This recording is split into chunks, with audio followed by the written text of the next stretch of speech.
এইভাবে লতি আর কাতলা মাছের কড়াই পাতোড়া করে খাবেন, আপনাদের খুব ভালো লাগবে। এই রান্নাটা আমি প্রায় সময় ঘরে করে থাকি।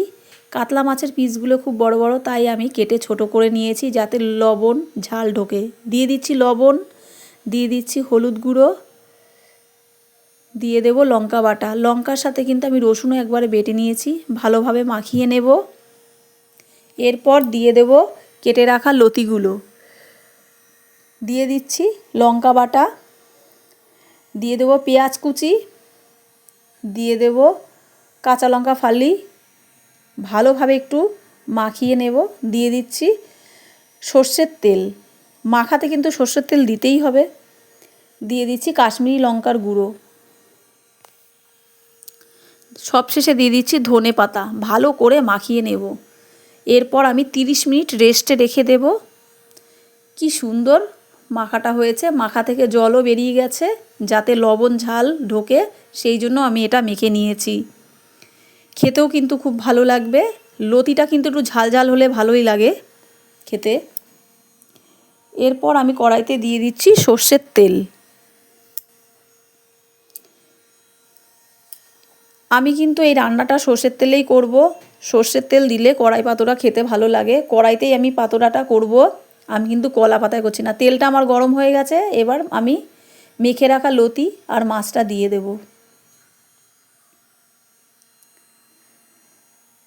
আমি কিন্তু এখানে কোনো জল ব্যবহার করব না। লতি থেকে যেই জল বেরিয়েছে সেই জলেই লতি কিন্তু সিদ্ধ হয়ে যাবে। ভালো করে নেড়ে চেড়ে নেব। মশলার থালাটা ধুয়ে একটু অল্প জল দেব যাতে লেগে না যায়। লতিতে কিন্তু একটু বেশি করে ঝাল দিতে হবে, তাহলে খেতেও ভালো লাগবে। অল্প পরিমাণে একটু জল দিয়ে দেব। এরপর আমি ঢাকা দিয়ে 30 মিনিট রান্না করে নেব। 30 মিনিট হয়ে গেছে। কি সুন্দর তেল ছেড়েছে তরকারি থেকে। আলতো হাতে একটু নেড়ে দেব যাতে মাছগুলো ভেঙে না যায়। মাছগুলো কিন্তু আমার একটুও ভাঙেনি। আলতো আলতো করে নেড়ে দেব।